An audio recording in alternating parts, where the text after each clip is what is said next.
I'm James Hogan. And I'm Stacy Miller, and this is the February 2025 edition of Western Wednesdays.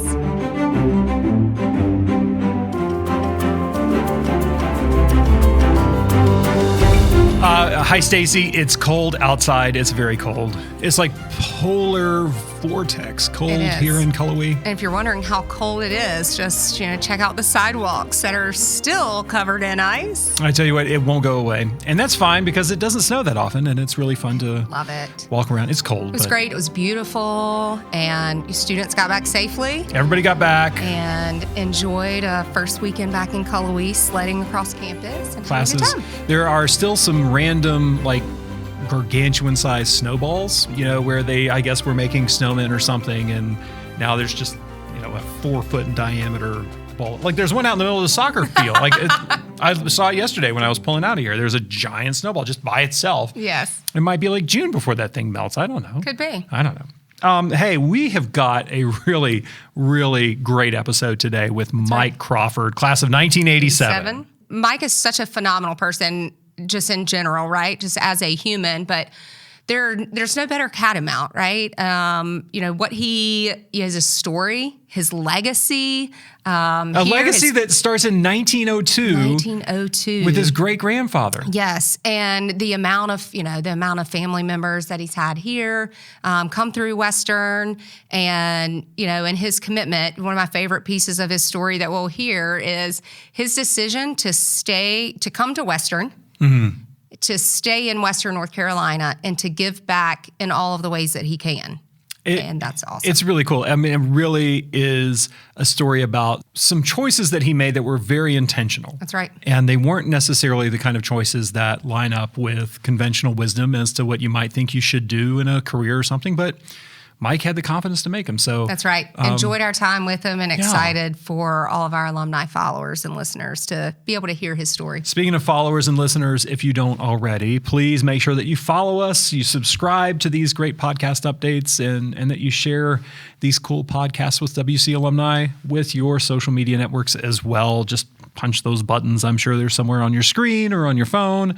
I don't know where they are. That's right. They're somewhere on there. But and we'll be back at the end of this episode with some really cool updates. There's a lot to share. So we'll get into the episode. Let's do it. Mike Crawford, welcome to Western Wednesdays, and thanks for taking some time to talk to us today. Great to be here. Yeah, it's good to have you on. Mike, you had a great story about the many legacy connections that you have with WCU that you shared back at Alumni Weekend, on Homecoming Weekend. I wanted to just start this interview by asking you to start talking about some of those legacy connections too, because I think that tells a really cool story about Western's connection to this place and to your family. Would love to unpack that. It can get kind of long and drawn out, so just tell me to push pause when you're ready. Yeah. But my first family member to go to Western was William Sherrill, who was my great-grandfather. And he was a logger, and he had a hernia from dealing with these big trees. And then he got another hernia, and the doctor back in the early 1900s said, you got to figure out how to use your head instead of your hands. So he went to college. Yeah. And he graduated in 1902. Wow. I have a copy of his diploma. It says Cullowhee something school back then, and he got a teaching degree basically, and then after that he went on to law school. So that was my first generation in my family, and so that 1902, that was probably Robert Lee Madison who signed that. That's exactly who has signed it, R.L. Madison. I have a copy of that. And Western was all of 13 years old at that point. Is that right? Okay, yeah. And probably at that point it was a Cullowhee Normal School. Oh gosh, that's his history. Yeah. I think that sounds right. We're going to go with Cullowhee Normal School, and then we're going to have. There was a different name and it had Cullowhee in it. Yeah, I can verify. Yeah, so that's awesome. Yeah, so that was on my father's side, his mother's side, but then my father's dad. He graduated in as far as I can tell, sometime in the late 20s, early 30s, and my grandfather Crawford, people called him Papaw Crawford. He was born in 1876 and turned 100 years old. He was still living in 1976 when we're all celebrating the bicentennial. He was Wow. celebrating. Oh, my gosh. I still remember that. I was about 13 years old. But he had a farm and he had 4 boys. And this was up in Balsam, in the Balsam area. And he sent 3 of those 4 boys to Cullowhee to get education. And a gentleman asked him one day, they called him Ramsey because his name was Lorenzo Crawford. Oh, gotcha. Yeah, but yeah. people called him Ramsey. Ramsey, why'd you send these boys to school when, they could have worked your farm? And he said, well, it's pretty simple. He said, if I leave them the farm, somebody can take it from them. But if I send them to school, nobody can ever take that head knowledge away from them, and that's what's going to help them be successful. So his wife, my great-grandmother, moved to Cullowhee with those 3 boys, did their laundry, cooked for them, and he would drive a wagon every week with new supplies and stuff like that while he tended the farm. So that was my grandfather, and then my great-grandfather, actually. And then my grandfather graduated in No, actually, that was my great-grandfather, and then my grandfather, and then my dad graduated in 54. Okay. So, and then... Your dad was one of those boys. He was one of those boys. My granddad was one of those boys. Okay, your granddad was one of those boys. Yeah, was one of those boys. And then Wow. Yep. And Balsam was a lot further away back then. I was going to say that was well before the paved 107. With a wagon, yes. Yeah. With Wow. a wagon, it was a heck of a lot farther away. Yeah. And, because when you were saying that, like, Mom's going to go and help do laundry and take care of the boys and make sure. Yeah, she lived with them. And, and probably in one of these farmhouses that were around here at the time. Could be. Imagine that now. Imagine telling a student they're going to come to Western and their mother's coming with them. Some of those mamas would say, all right, I'm going. Some of them definitely would. You know they would. Imagine the student being like, oh, no, you're different not. times. This was in the 20s sometime. Right. Different times. Yeah. Different times. And not just like, again, Balsam now is a 20-minute drive in a car, Yeah. but then was probably a good day's journey to get over the right mountains and ridges to get over to Cullowhee. Yeah, if you drive up Balsam now, toward Balsam on the right, you'll see Lorenzo Crawford Road on the right, which is his No old kidding. farmhouse. And then Oh, my gosh. a little further up on the left, you'll see Crawford Cemetery. And so to just start there, though, to me, this is exactly what like Western's mission has always been about, right? You plant a seed and you cultivate it. And over time, that really develops into something. Like if somebody goes to college, their children are more likely to go to college. And your family is a great example of that. And not just going to college, but coming here and the special bond that your family, we have legacy pinning in the fall. That's right. Each year during family weekend. And one of the things that we do at that event that we've kind of started doing the past couple of years is a kind of a competition of which student in the room has the most Western alum in their family. Yeah. And it's really fun to see how far that stretches out and really the bond that families and students and people really develop with this place, and how strong that is and how special it is. So my great-grandfather, 1902, grandfather came here. Your dad came here, graduated in 1954. Yes. Did you feel like you had a choice?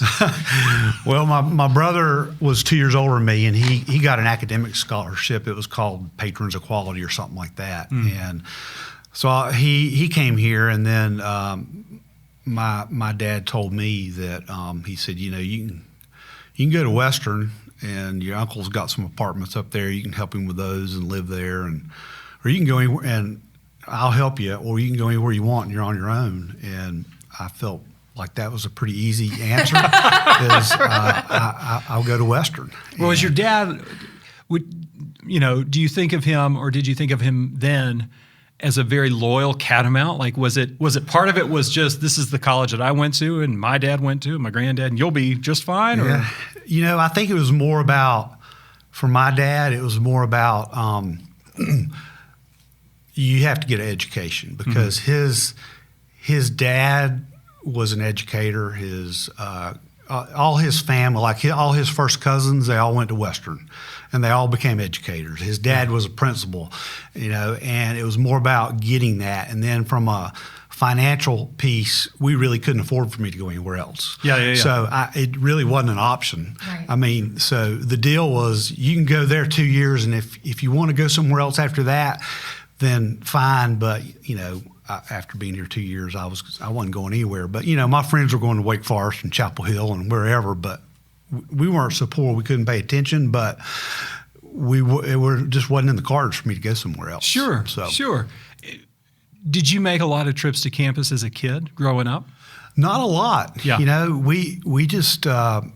You would think I did, but like I was in the Boy Scouts, and we went to a football game when it was behind Hunter Library, or my friend. I would actually go to campus more with friends whose parents were involved in the Cat Club. Okay, yeah. Than I did actually as a family, because Sure. we did a lot of family stuff. Don't get me wrong, but we just I just don't think financially it was in the cards for us to go to ball games all the time. Sure. Yeah. No, So that you makes kind sense. of started down this path. I'll go ahead and jump into it. Talk a little bit about your time here at Western. You showed up here as a freshman, and you really never left. So what? Well, he did leave. He graduated. You did. Of course, you graduated, but you know what I mean. But you've still you've been here. You've been engaged. You've been a part of this community and this campus and this university since you got here. And so there's got to be something about your time here. Mm-hmm. What special relationships did you build? Is there a professor that you still remember that made an impact on you? That is that one that you'll never forget type thing. Yeah, great question. So when I started fall of '83, my brother had been here 2 years, and he was a part of a group that was chartering a fraternity called Sigma Phi Epsilon, also known as Sig Eps. And a lot of the people I grew up with were in another fraternity called Lambda Chi. And so anyway, when I got up here, since my brother was doing it, I thought I'd check out the whole Greek thing, But anyway, I did. I moved in an apartment at my uncle's apartment. It's called Queen's Apartments, and I didn't move out of that apartment for 4 years. I never even went back home. Not to live or whatever. Right. But my priorities in my adult life were faith, family, firm. And if I look back at Western Carolina, my 4 years here, 83 to 87, it would be fraternity and friends. It would be football and Forsyth. Okay, but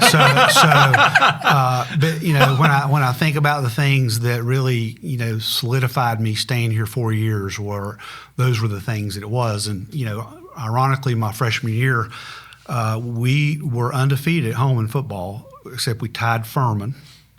And we went to the national 1AA playoffs. We lost in the national championship. But, man, I ended up joining my brother's fraternity, and that's where I made the best friends in my life. Everybody in my wedding was a fraternity brother and a best friend from Western, as well as my own biological brother, who was also my fraternity brother. And so friends and Forsyth, I was a business major, double major, accounting and finance, so I just lived in Forsyth. Yeah.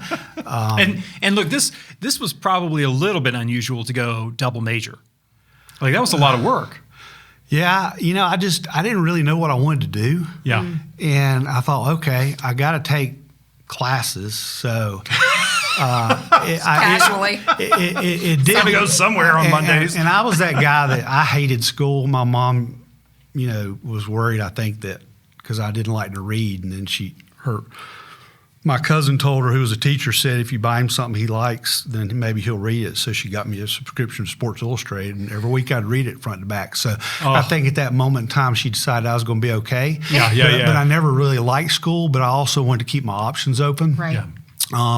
They weren't easy majors, No. The other majors, a lot of my friends didn't have to do a lot of studying. Right. But Stacy, to specifically answer your question, it was really all about that that freshman year, the football season, which is the success we had there. And I had gone to school with Bob Waters' kids. He was the coach. And then a lot of my good buddies in the fraternity were also on the football team. We just had a blast that fall going to all those games. And, that's one of the reasons I'm so passionate about the Fill the Western Sky campaign, is because I've witnessed firsthand what successful athletic programs to do to help with the contribution to the success of the overall school academically and fundraising and stuff. So. I just want to point out for our audience, I did not ask him to talk about the fundraising campaign. Mike did it voluntarily on his own. So thank you. No, but that's to jump back to 1983 though, that must have been a scene. Oh, it was so much fun. I mean, we beat App 41-15. Absolutely. We hosted the first round playoff game. I'm trying to remember who it was, maybe Colgate. And then we had to go to Indiana and play Holy Cross. Every game was really close. Yeah. I mean, like a nail biter. You're getting through it, yeah. Yeah, and then we beat Furman, who we had tied during the year, and they had this awesome running back named Stanford Jennings, who played in the NFL for the Bengals forever. And then we met our match in Charleston. I remember the road trip to Charleston, South Carolina with some buddies, and it was just a blast. Yeah. Unfortunately, we didn't get a W, but it was one heck of an experience, and it's just why I am so passionate about trying to help us. We do so well academically. Now I want us to continue that, athletically, and we have the pieces in place to do that with the chancellor, who's so supportive of athletics, as well as a great athletic director and great coaches and stuff like that. Mike, tell us a little bit about the fraternity scene. You mentioned that your brother was kind of a founding or a charter member with SIGAP. Yeah. I know that our students today approach Greek life a little bit differently than they did in the 1980s. What was that like for you? What drew you into that space? What made you want to do that? Well, my original draw was I love to play sports. So when you're in a fraternity, we probably had 80 to 100 guys in our fraternity. So for every intramural team, we would have A team, B team, C team, D team, whatever. And that was one of the original things. Yeah. Okay. But then what I realized is not the friendships you make and the things you learn and just – you had to dress up to go to meetings. I couldn't tie a tie. And the guy that was our president lived a couple doors down from me at the apartments, and he came over one night and said, and he had always tied my ties. He went in my closet and he untied every tie, and he said, I'm not leaving until you know how to tie a tie, and every one of those ties are done. So, that's kind of a silly, stupid little story. But it's you're right. It's very different today because we had a house. You could go up there anytime, hang out, watch a ball game, just chill out, and just the sports. And we were a very big fraternity, and we had I bet we were a third athletes, a third academias, and a third people in the band. Oh, yeah. And so we were very diverse, and I think that made us, we often sit around and talk about we had something really special with the guys that were in that fraternity during that time, and we kicked tail in intramurals, which is what I wanted to do, and that was fun. Not that you're competitive or anything at all. Yeah. At some point, Mike, you probably stared down the end of your journey at Western, and you knew you were going to have to graduate and do something. Yeah. What was that time like in your life, and who were some mentors for you? Yeah, great question. So growing up in Silva, I went to Silva First Baptist Church here on Main Street, and one of my mom's best friends, Jeannie Hunter, she was actually my Sunday school teacher when I was in high school. Yeah. Okay. Well, her and her husband were both professors in the School of Business.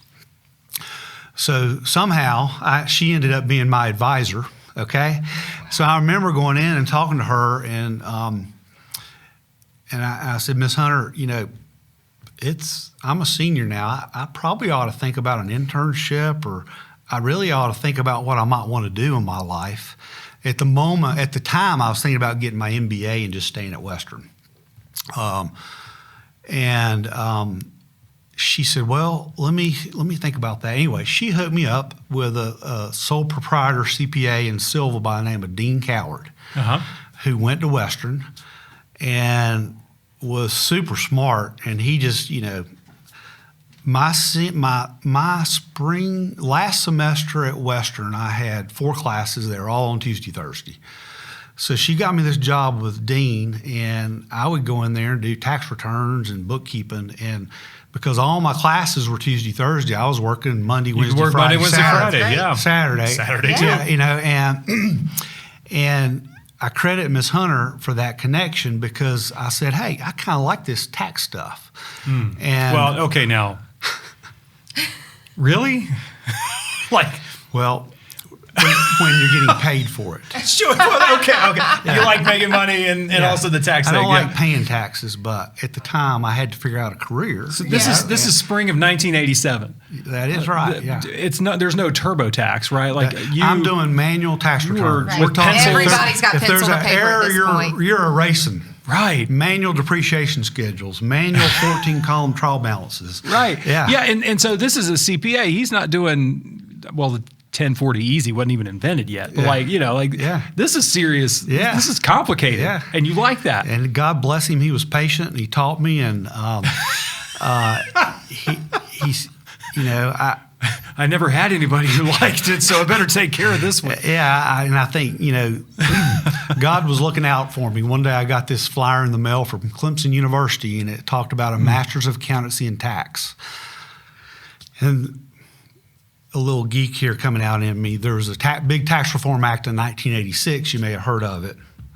Also, there was the Revenue Reconciliation Act of 1987, a bunch of tax law changes. I maybe missed that chapter. I don't think English majors were studying that. I was not. Okay? I wasn't going to say I was But no, I wasn't paying attention. I'm going to Google this later. But people from all over the country that were CPAs were going and getting their masters of tax because so many laws changed. Yeah. It was the biggest change in law since 1954. Okay, so anyway, I ended up calling Clemson. I ended up just going to Clemson. Okay, and getting my master's in tax. And I said, hey, Dean, man, this is what I'm going to do. And he's like, okay. I said, dude, I'm going to have to get a job down there because we're talking student loans. I got to pay for an apartment. This is an expensive gamble. And he called a buddy of his who worked at this firm called Chris Hughes, who had a office in Greenville, South Carolina on Old Roper Mountain Road, okay? And he got me a job working for them during tax season. And I basically had a cubicle, and instead of doing manual tax returns, I was filling out input sheets, which was then shipped off somewhere, and you got back a tax return. I had a little cubicle, and I could go in there and crank out tax returns, do research. And I was on the expedited route because I was pretty low on funds, and I'd got my master's in 12 months. I went full load January through December, and so that firm he got me a job with called Chris Hughes. Well, that was Mitch Crisp, who graduated from Western Carolina and was from Robbinsville, North Carolina. And Ken Hughes, who graduated from Western North Carolina and is on our board of trustees now, who was from Micaville, North Carolina. Most people might know it as Burnsville area, Burnsville Spruce Pine area. That was that firm, but they had, but my friend Dean, who I was working for, had worked with them in one of the national firms in Greenville, South Carolina. So that's how he knew them. So he called them and they gave me a job. And then, as I'm finishing up my master's, everybody's hiring people with their master's of tax, and there's maybe 25 people in my master's of tax class. And they're going to New York, Chicago, Charlotte, Atlanta, San Francisco, LA, going to work with one of the, at the time, Big 8 firms. Now they're called Big 4. And I had offers and opportunities, but I really wanted to come back to Western North Carolina and be close to my family. And so the firm, Chris Hughes, had an office in Asheville. So I told the guys, hey, I might want to work for you, but it'd have to be in Asheville because that's where I want to live. And So Ken Hughes, made me an offer, but he wouldn't tell me my starting salary until I told him what the Big Eight were going to offer me. No kidding. There's no lie. And then one of my professors at Clemson pulled me in his office and said, "Crawford, what are you doing? What are you doing? You're going to work for some podunk firm I've never heard of." That's where you got that word, Stacy. Podunk. That's right. And I said, "Well, I'm sorry. I'm doing what's best for me. I understand you want your statistics to say 100% of your people went to Big Eight, but I got to do what's best for Mike, not you." And So let me just pause you right there, because you've just completed now 5 years of schooling in accounting and finance. You know money now, and you know what those offers are going to look like. You know what a lifestyle of these kinds of professionals living in a big city looks like. But that wasn't the most important thing to you. You said, "I need to be close to my family." yes. And just help me unpack that, because that's hard, I think, for some folks to wrap their head around. Like, why would you turn down you could go make all this money when you're 23 years old. Mm-hmm. But you, even at that point in your life, you said, "No, I want to be close to my family." I felt a deep sense of gratitude to my parents. I saw what they did to raise my brother and I and the sacrifices they made financially. I saw Mom with the envelope system of $20 a week for vacation, or the legal pad where she was doing the budget. And I just knew that I wanted to be around in case they needed me. And in Asheville, I'm 50 minutes from my hometown. Sure. And that was, it was really as simple as that. And I had no desire to live in a big city. Yeah. You jump in at a podunk firm. How big was Crisp Hughes at that point? I wish I knew exactly, but in January 1989, I know we had Silva, Asheville, and Greenville offices, and I'm pretty sure we had one in Boone. So it wasn't a one-man shop or a two-man shop. No. I think we were somewhere in the $6 to $8 million revenue range. Okay. And at least I can tell you this, the partners in Asheville, one was from Canton, went to Pisgah High School. One was from Waynesville, went to Tuscola. Mitch, of course, Robbinsville. Ken, Micaville. And then the guy in Boone also grew up in Burnsville. But all of them are Western grads. Yeah. All of them are Western grads. As they should be. Yeah. And you jumped in, you were doing tax work. Yes. And over time, you had some opportunities that started to come your way at that firm. Tell us a little bit about your journey there. Yeah, I tell you, it was really, really blessed in my career. So I was a tax person, ended up being a tax partner. That's how I made my way. We had a lot of mergers along the way, and so I'm not going to get all this exactly right, but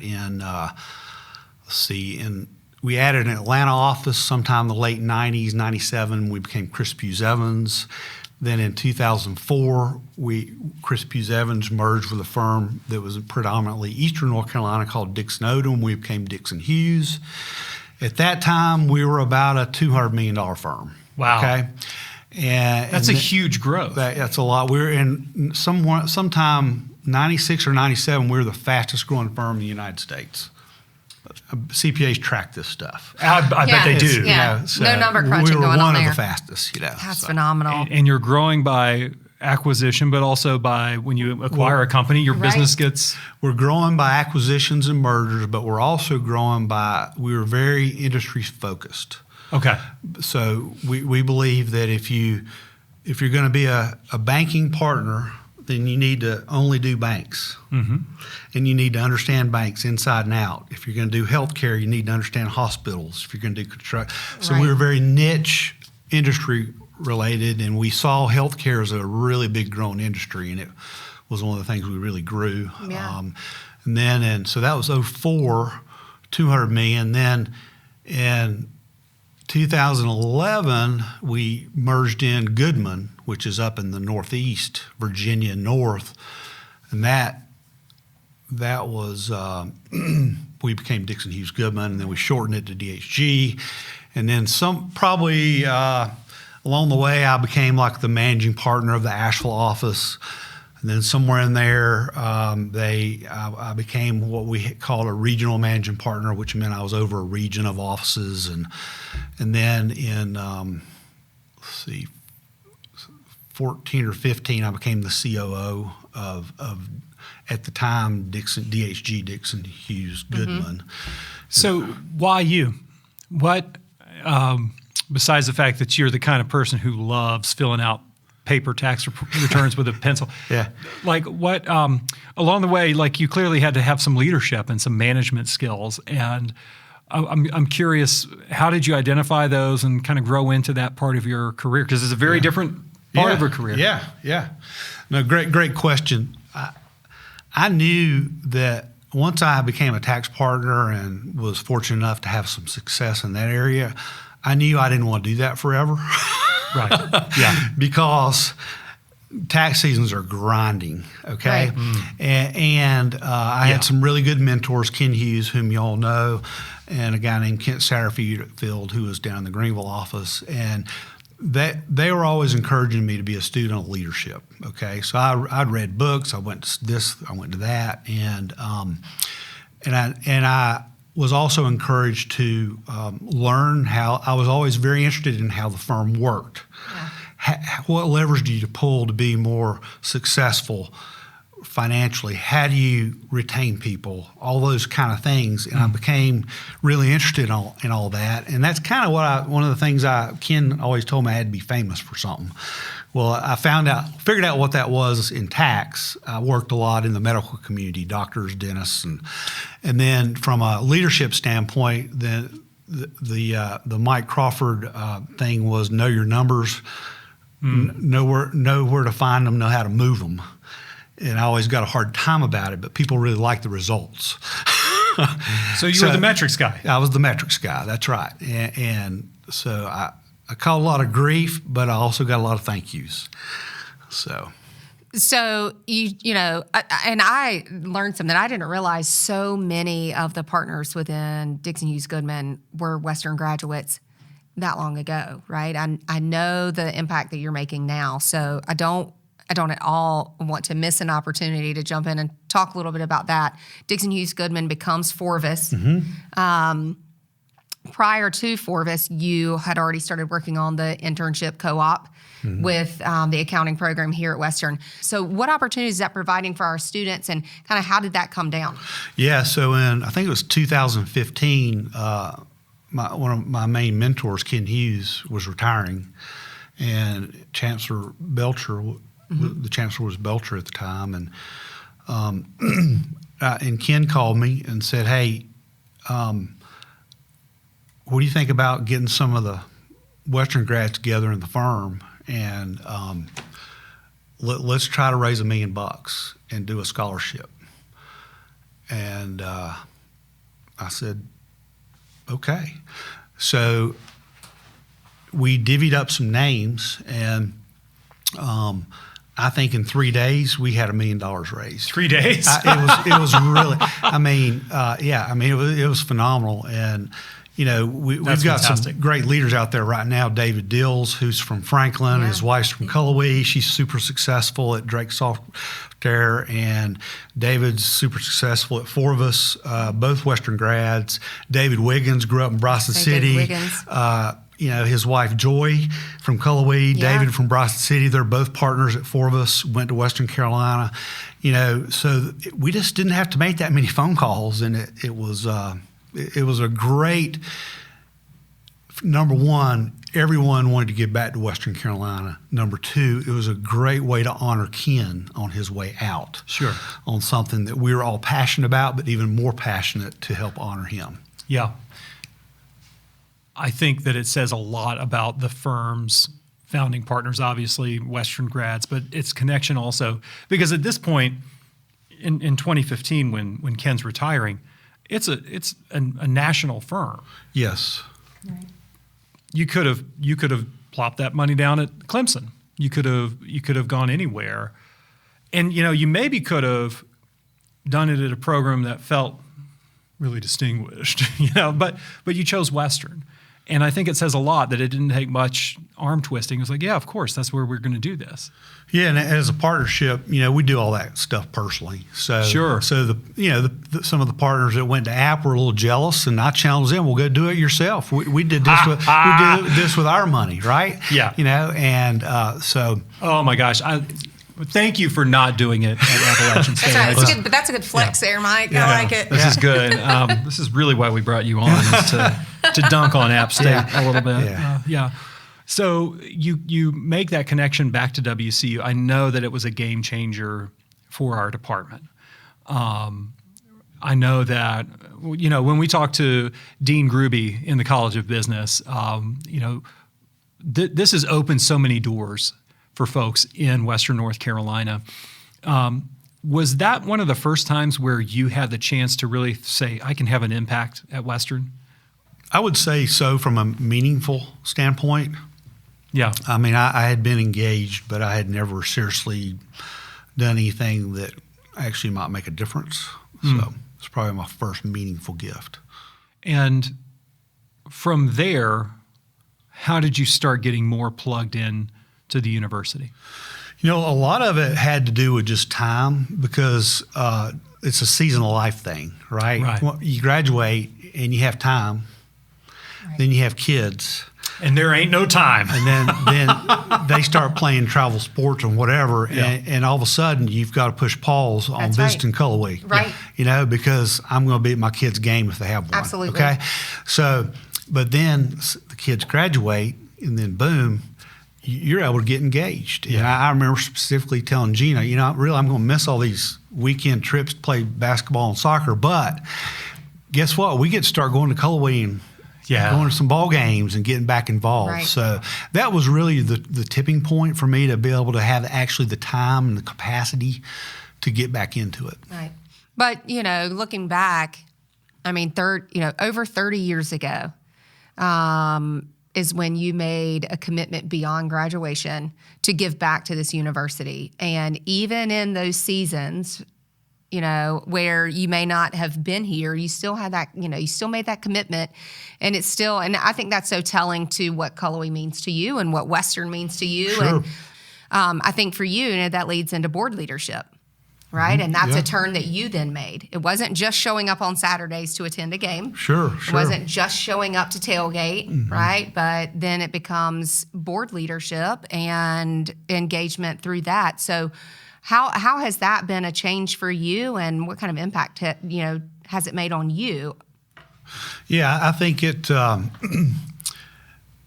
Although I was told by a mentor just to say no to everything when you retire. Was that Ken, by the way? I won't throw him under the coat.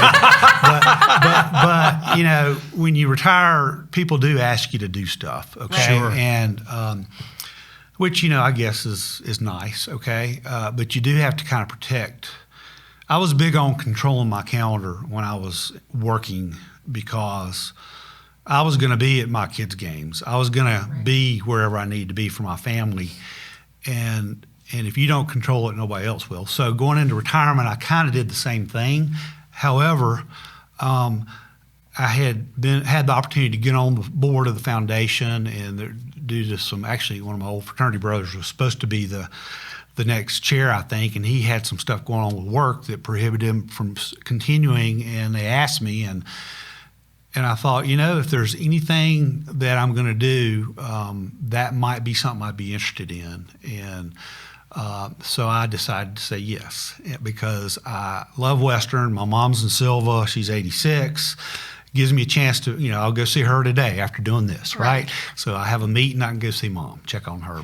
But most importantly, it's just Western's meant so much to me, from the education I got, the friends I made, the network and the connections that got me to where I am where I was from a professional standpoint. Now the ability to retire and live my life, it just means the world to me, and I credit Western for that. You mentioned faith, family, firm. Yes. It started off with fraternity, friends, Forsyth football. Maybe not in that order. But it becomes faith, family, firm. And I think it's really interesting to me, not just when you were working, but even after you retired, where you have a priority system, and that really guides just your decision making. Sure. And it sounds like you had the opportunity as a leader and a manager at your firm to influence that culture. What would you tell our students today? Because not everybody, when you're 25, you walk in, you don't say, "I'm setting my priorities," thank you very much. Yeah. But how do you look for those? And because let's also be honest, when you go to these big New York firms, right? Like if you're going to go into a white shoe firm, or you're going to go into a major international accounting firm, they're going to laugh at your priority system and say, "Yeah, you're going to work 70 hours a week, and there's a sleeping bag under your desk." Yeah. Great question. So I'm going to answer it two ways. Kind of advice for young people and maybe how I managed it. Yeah.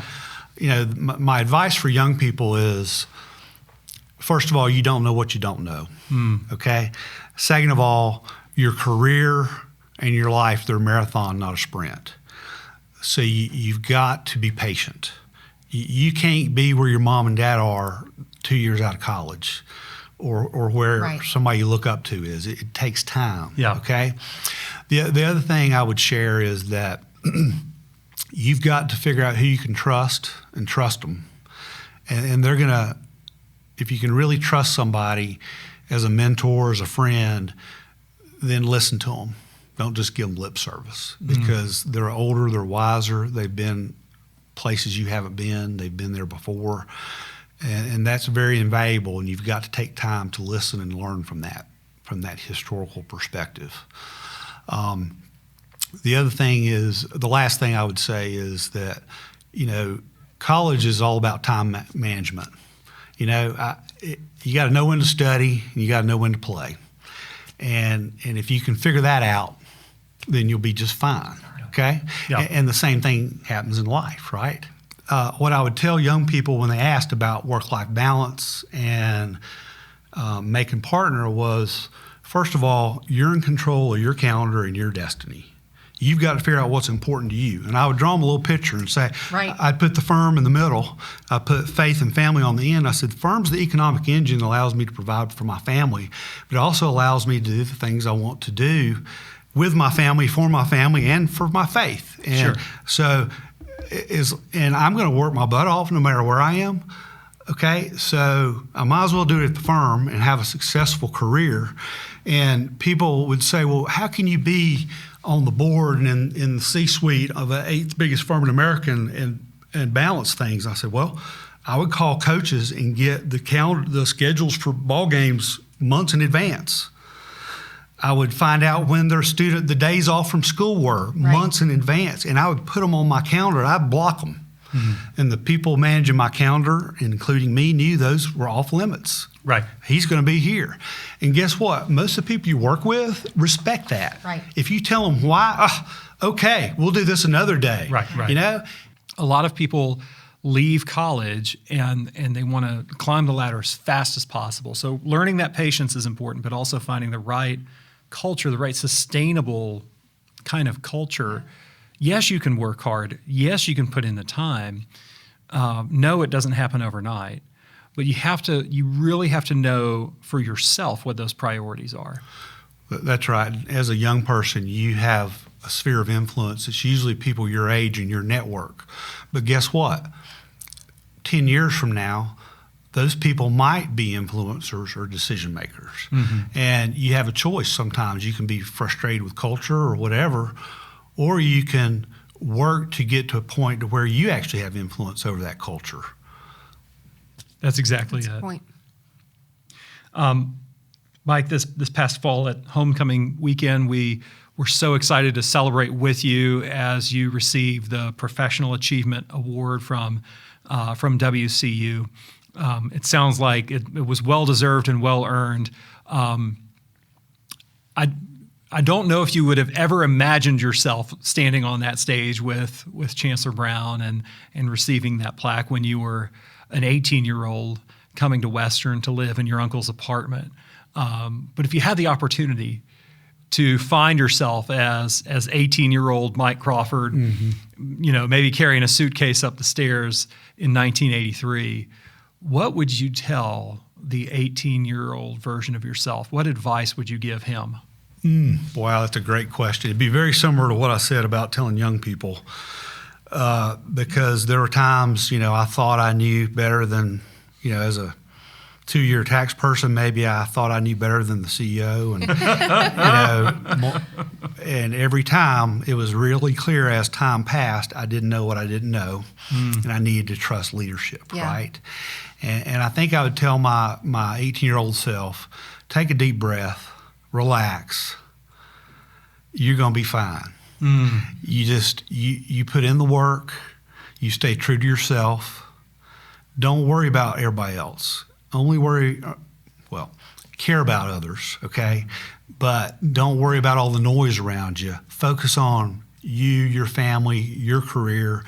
And if you put the work in, you're in Asheville, North Carolina, you do a good job, do what you say you're going to do, and are good to people, you got all the work you need. And that's probably the same in Atlanta or New York City or Charlotte, and I find that to be very true.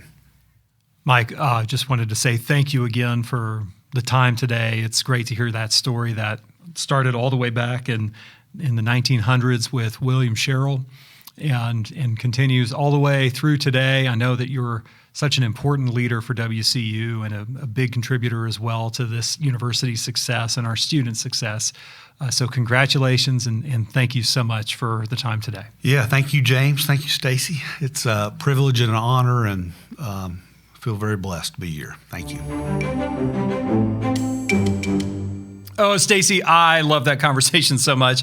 And I thought it was I love the fact that Mike goes to Clemson and all of his buddies are going off to these big firms. Right. And Mike says, no, I'm going back to Western North Carolina. To a podunk Podunk. little firm. We use that word a lot in this episode. I love it. That's true. That's true. Yeah. But I mean, what an awesome, Mike, as you hear his story, and he's never really just gone with the grain, Right. and he made some decisions that maybe weren't the popular opinions in some people's eyes, and in some opinions, but he knew what was best for him and his family, and he talked with us about that, and it worked. I love how he is so quickly able to define his priorities. Like when he was here at Western, it was fraternity, friends, Forsyth, and football, and those were the big drivers. And then it was faith, family, firm. That's right. And obviously, too, it's great to know you have somebody like Mike who has those kinds of priorities, and he prioritizes Western as well. Yes. And that is, I think, very evident in the fact that he's our foundation chair, and he's done so much work with our campaign, Fill the Western Sky, which we just launched. Yes. I hope that you saw that if you're listening or watching the public launch for Fill the Western Sky. I know we don't normally talk about fundraising campaigns on Western Wednesdays, but this is a big deal. This is a big deal. This is an historic kind of thing for WCU, $100 million goal. It is. We've never done anything like that. Right. And also to really plant the seeds for the future of WCU in terms of athletics facilities, right, in terms of what we do for student athletes. That's right. There are so many priorities in that campaign that are fun to talk about and think about. Right, and you can look back, at previous campaigns and, whatever the designated fund priority is, right, the general basis of them all, be it endowment scholarships or academic, enhancement funds, it's all to enhance the experience of the students on our campus. And the Fill the Western Sky campaign is no different. And it's about enhancing and bettering that experience for our student athletes, but also for our student body who attend games, and a better experience for them, and our fans who come back on Saturdays for Saturday and Cullowhee, and just making that a better experience, and looking forward to that. We have the privilege of getting to hang out with a lot of student athletes in the work that we do. We do. And I know you have so many relationships with people who come to Western to play sports competitively. It's fun to get to know them because they're awesome people. Yes. But it's really inspiring to see how hard they work and the things that they care about and that they're passionate for. Right. And even though most of them don't go on to become professional athletes, they do become teachers and nurses. They become business leaders. That's right. And they contribute in their own ways through their own lives after Western. So being able to have an impact on their stories here at Western in this way, I think is really, really the special opportunity Yes. as part of this campaign. I know that campaigns, people have different feelings about campaigns, but I guess the message I hope that you get as a listener and that our donors continue to receive is this is a really great opportunity to have an impact on students here. Right. And to empower the work that they do, that their coaches do, that our professors do in the classroom. These are student athletes after all. That's right. It's important stuff. It is. And in talking about engagement, right? So, as a part of that, we've got some exciting things coming up. As soon as we thaw out and melt the snow, Stacy is going to be on the road. She's going to be gone. That's right. We're going to be all over. We've got some big anniversaries coming up this spring. We're going to celebrate the Pike 60th anniversary and soccer's 50th anniversary. So the men's soccer alum and the women's soccer alumni will come together in April for that one. So that's going to be a good time. And then we're going to break out of this cold and February 28th, March 1st, we're going to head down to the Sunshine State. That's what you do when you're That's right. in Cullowhee and you need to warm up. You go to Florida. That's right. That's a very around here kind of thing to do. That's right. And we're excited about that. We're going to have at least first time in a long time, if not first time ever, alumni meetup in Jacksonville, Florida. I love that. Yeah. On Friday night. So we're excited and looking forward to that. And then Saturday, we will return back to Southern Hill Farms, hosted by Lisa and David Hill. Great event. So excited about that. And that event has just taken off, and it's such a family-oriented event and a good time. And Lisa and David are so generous to us to host that event again. I think last year we had over 100 people there, so we're excited about that one. So for this Pike reunion, 60 years of Pikes, are you going to have to leave your cell phone at the door to make sure nothing that's said is recorded and taken out of there? Because I can only imagine the stories, 60 years of Pike stories. It's going to be exciting. I'm really looking forward to having, Greek alumni back from that organization from all the years. It's going to be a good time. March, SoCon basketball tournament in Asheville, North Carolina. Don't miss it. I tell you what, it's a lot of fun to watch this team grow. It is. It's a new team to Western, and Coach Kraft is a new coach to Western, but I have loved getting to see this team. That's right. And I really, really appreciate and enjoy watching Coach Kraft work, and Coach Sippis. I was going to say, women's Coach team Sippis, as well. man, off Brand to new. such a great start. A great team with WCU women's basketball. Come out and catch a game. It's in Asheville. right. It's the closest that we're going to have to a home tournament. It is. The women's tournament starts March 6th, and men's basketball tournament will start March 7th. So just make a weekend of it. Come on down, start it off March 6th with us. And I was going to say, we'll throw a good party. That's right. And come out and hang out with the Catamounts, wear your purple and gold. Also a great opportunity to be part of helping Asheville get back up on its feet. That's right. I think that a lot of folks were doubtful that we could host a SoCon tournament in Asheville. We're making it happen. It's a great way to continue supporting Asheville as we recover from Hurricane Helene. I'm so excited to be back in downtown Asheville and support the amazing partners that we've had, that we've created, and the bonds that have been established over there for the past several years. It's great. Alumni.wcu.edu. That's our homepage for all those events. And while you're thinking about going to your web browser, westernsky.wcu.edu. That'll get you all the information about our fundraising campaign. You can see some of the renderings for the football facilities that our Board of Trustees has approved, and you can look at stories there about how others are having an impact on this campus. Yeah, it's exciting. Good stuff coming up. Well, Stace, thanks for all that you did to get these things on the books. I'm excited for you to go warm up. Same. Stacy gets very cold. That's right. around this joint. So thanks for spending the time with us today, for listening. Be sure to subscribe and like and share as well. And we'll see you in March for the next episode of Western Wednesdays. Till then, Go Cats.